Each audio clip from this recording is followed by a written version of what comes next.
started. Oh, midnight train. All right, let's try e4. 4 e5. And, well, let's do a Ruy Lopez. I think I've played the Italian game the last few times I've been here. Ooh, a queen move. That's unusual. Let's see, there's no threat on the pawn. He is preventing me from playing d4 because he can just take it now. He's defending the knight, so if I take it, it takes back with the queen. And I think I'll just play, instead of d4, I'll play d3. And I can play my bishop to g4 to harass his queen. g5, I guess that is. And he stops that. Okay, I'm going to stop. No, actually, I won't do that. It's not clear if he's going to develop his bishop to b7 or this way. If he plays bishop b7, then h3 would be a wasted move. So I'll make a productive move instead. I will castle. I'm not yet in danger of having my bishop trapped over here. At some point, I'll probably need to play c3 or a3 to give the bishop an escape square. Now he's just going directly here. Not a bad idea. I'm going to play bishop to e3. I don't like the pressure on the f-pawn from the queen and the bishop, so I can simply neutralize it at this point.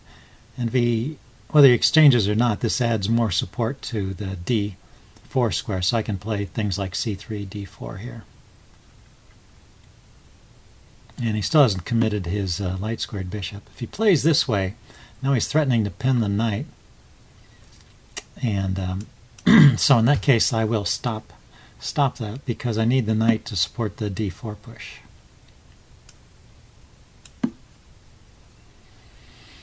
And now let's see, am I threatening to play d4? Oh, he's just throwing all his pawns forward.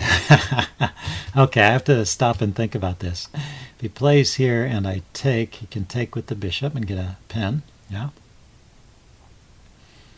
I could just move my knight away right now.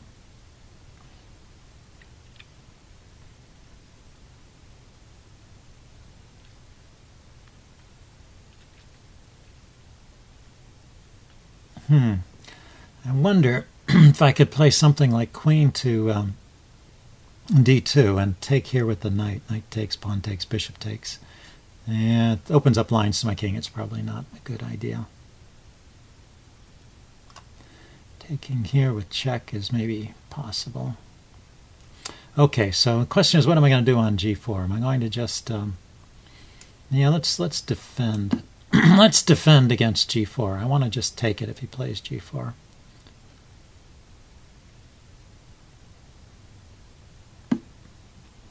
And now he's going to double up. So now if he plays g4, I can consider h4. No, the queen takes it in that case. That is a bit awkward.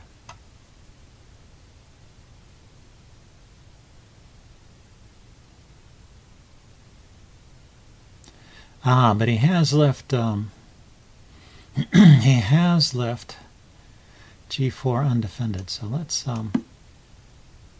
put some pressure on g5 rather. So if he plays, okay, he defends it. But that takes the knight off of the h-file. I mean, takes the rook off of the h-file, which maybe helps me a little bit. Okay. So what to do? I'm going to take his bishop. And then I'm going to play my queen to e3 to provide some more support to these squares.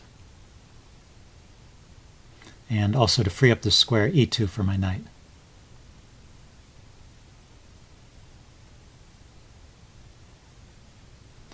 And I am attacking this pawn on c4, but I don't know if it's really safe to take it. I really have to attend to some of these threats over here. So my idea is just to take. This does open up files, but he hasn't castled, so he's only got one rook over here. And I have a rook over here too, so it's not clear to me, at least, that I'm any worse in this position. So after he takes, maybe I'll play g3, king to g2, and rook to h1 to defend things over here.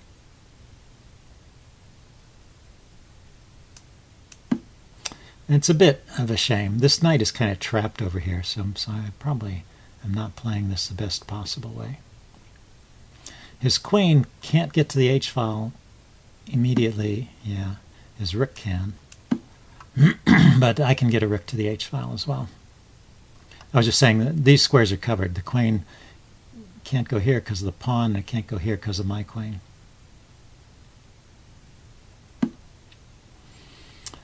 The rook can go there, yeah, that's true. So now knight e2, knight d2 to connect the rooks, and then move this knight away. Maybe knight d2, rook g1 first, and then knight f1, and then I've got everything connected and I can defend along the h-file. Got to find a way to get this knight out of its awkward position and into the game. He has the interesting move knight to f4 here because of the pin. The pin on the pawn. So knight f4 is check. So I need to move the queen again, unless I can defend that square.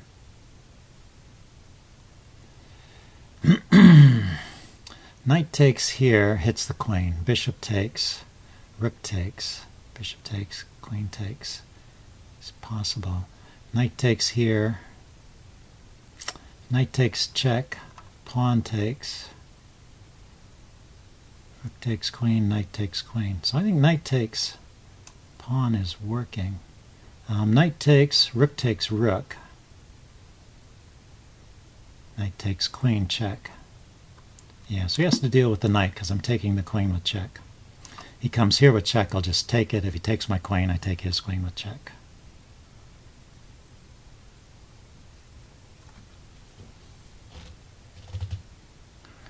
He moves his queen, I take the rook. He takes my knight, I take the rook.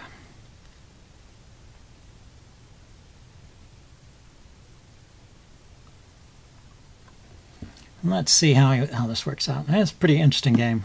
Okay, yeah, he takes the knight. That's kind of what I had expected. So I think I'm going to be check. Just winning a pawn over here, but this is not an easy position because of my lack of development. These pieces have not come into the game yet, so I desperately need to move this knight. He can get his rook here with check. After that, the king goes here. Knight checks, I can defend. Queen here, here, here is still not a problem. So I have time to play knight d2 now, I think. I will get it in there. Very close timing. But if I survive the attack, I'll be a pawn up.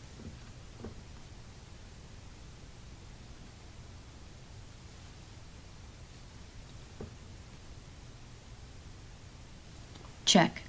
Yep, that was to be expected. And once again, the queen can't come over here. And except, I guess he has this idea, knight here, check. I take, and then queen takes. So a knight sacrifice to break through.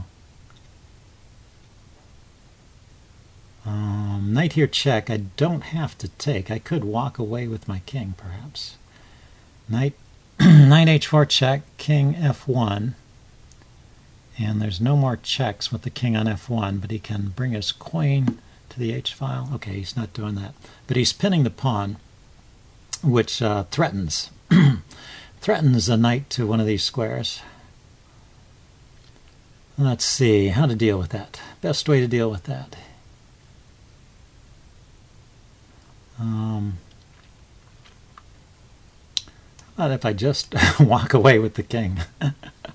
So once again, the knight, the squares are covered, and I'm just going to, yeah. So he gets to the h-file with his queen. And what's my idea here? Queen here, he's got a check. So check here. knight here maybe. When my king goes to e2, he's got to check with the queen on this diagonal. I can block. Maybe I should just block with the queen even. He has a knight check, but I can take with the pawn this time.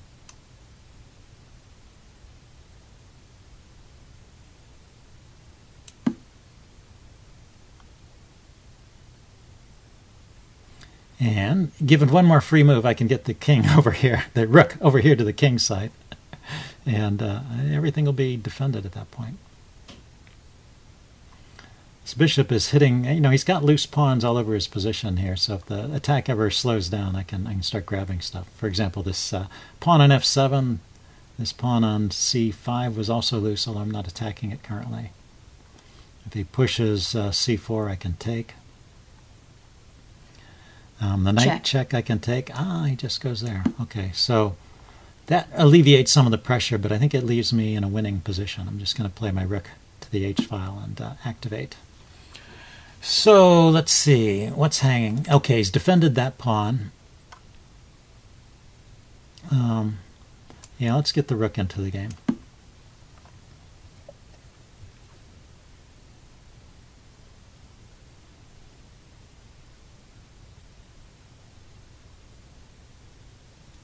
Yes, I should have a winning edge at this point. I may have been winning all along, but it's always hard to tell when your opponent is playing these attacking moves. It can feel kind of scary. So rook here, perhaps.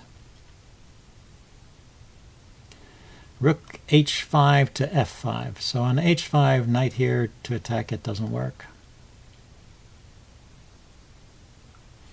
Have any good knight moves or bishop moves? Bishop here is interesting too, I suppose. Let's activate the rook first.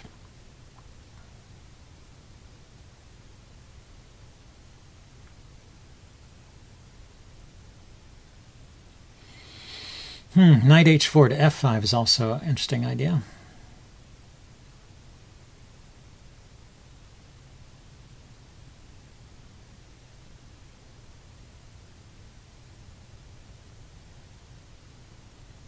Hold on a second. Did he? Oh no! This I was wondering if my bishop was hitting his rook. I noticed the bishop was hitting the square g8, but his rook moved up first, and then he moved the pawn. I was wondering if I had maybe missed something there. Okay, what's the next move? He should maybe get this knight into the game. He could play knight to knight a5, but that's not great because I would just play bishop here or here. I guess knight a5, bishop d5, pawn c6, hitting the bishop, and I would have to move it again. I can go here with check and maneuver over to the king side. It's probably what I should do. It looks like that's where the weaknesses are.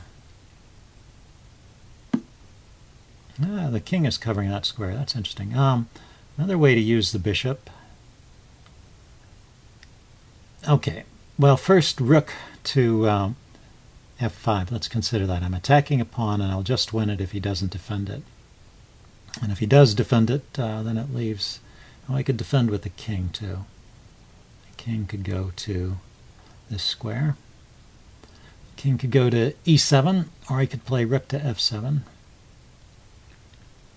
Let's leave my rook here on the open diagonal and go with plan B, which is to create some more pawn weaknesses over here. I need to create some targets for my pieces.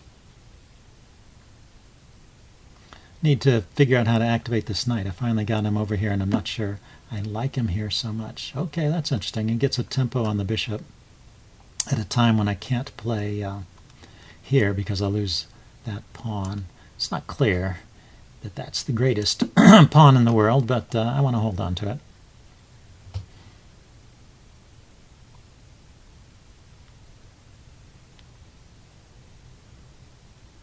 So maybe I'll take the b pawn and then I'll push on with d4 here. Right here. If I play d4 here, he's got the knight move. Still, this looks like an idea. d4, if the knight comes into this square, it's not really attacking anything. It's attacking this pawn. I can play So d4, knight c4, I can play pawn to b3, and the knight goes to these dark squares here, or back. I think it's okay. If he takes, I take, he takes, I take with the knight, and this opens up, this is interesting, this opens up the fourth rank here. I just hits my bishop. That's probably good. Do I have a tricky move I can play? I just have to retreat the bishop, I guess.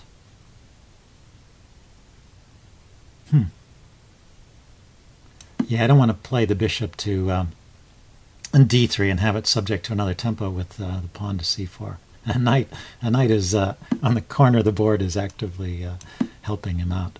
But I am still threatening to open up this fourth rank and attack his knight. So actually there's a threat right here. Pawn here, check, hitting the king and winning the knight is an idea.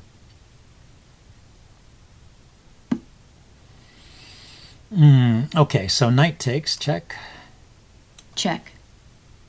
It's an idea, and rook takes. So what have I got? I've got 3 pawns over here, and over here I've got 3 against 4. So I'm 2 pawns up, and these are all connected passers. So this ought to be really good for me if I don't fall for some tactic. So he's hitting my rook. He's hitting my rook. I have a check. That's probably good. A check. Check. Gets my rook out of the way of these pawns, which I'm just going to start moving forward.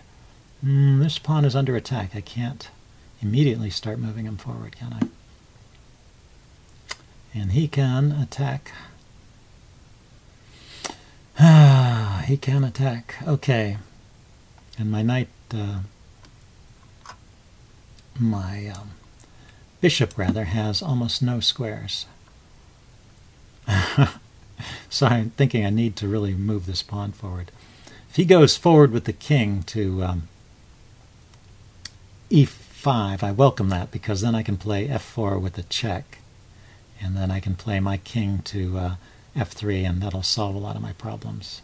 If he plays his knight there, well, again, there's a similar idea. f4 hits the knight. He has no time to take the pawn. And after the knight moves, I can play king to f3 and hold on to things.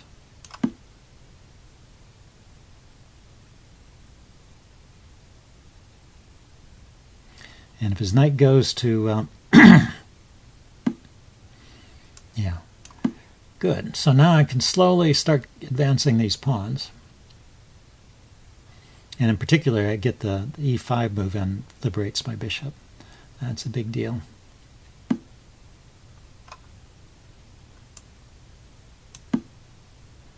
Now maybe rook e2 and pawn to f5 is an idea.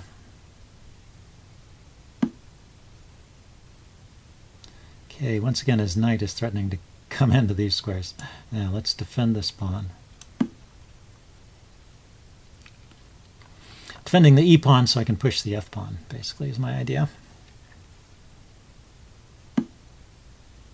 He's going after these pawns over here. They're defended by the rook currently, so check. As long as I'm careful not to overload the rook, I should be able to advance these guys. If he goes directly back, I have a fork, so he has to go to the side. I can check again. He still can't. Check. He still can't go to the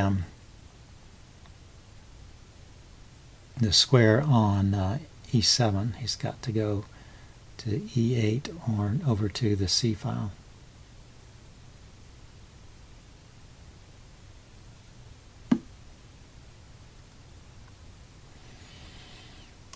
Okay, so one step forward.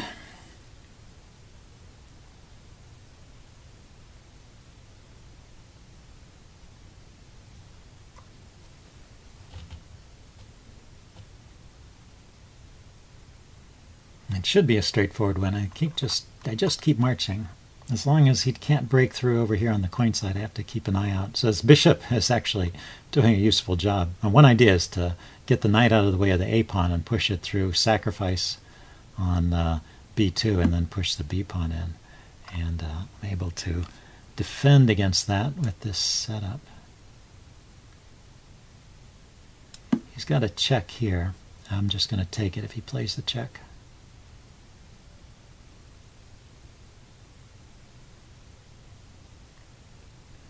And if he doesn't check me, I'm going to move my king. No, I'm going to move the pawn forward and then move the king forward.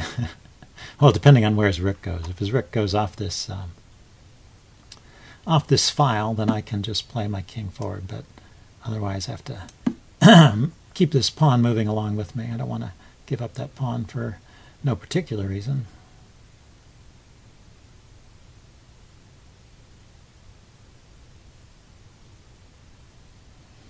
So next moves are king f5, e6, f7 check, queen, that kind of thing.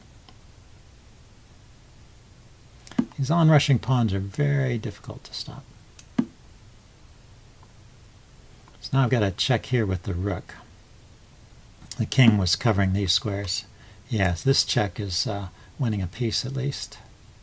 Or is it? Check. Yeah, it is, because king here, rook here, check, picks up the knight. Check. And the king goes anywhere else, I can take the knight. I could have taken the knight with the king anyway. Okay, that was just overkill.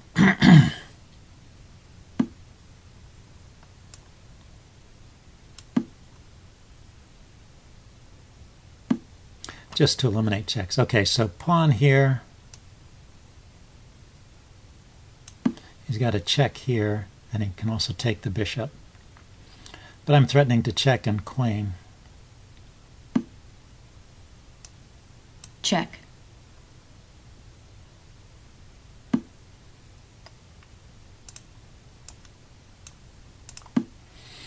Check. Well, it's still all lost. I was thinking I was better than I was. Check. Thought I had a checkmate there, and I forgot he could check again and take the queen. So he's putting up a stubborn resistance here, but it can't really help. Check. Not really a lot he can do here.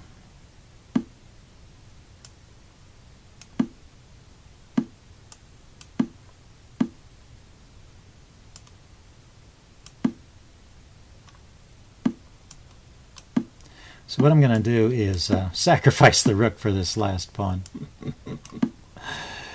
and win with the queen. Easiest way to win it. Black resigns. Okay, he's not going to force me to mate him with the queen. Okay, well, hope you guys enjoyed it. Nice to get a win after my long layoff. And I'll upload this and do a postmortem. See you guys soon. Bye.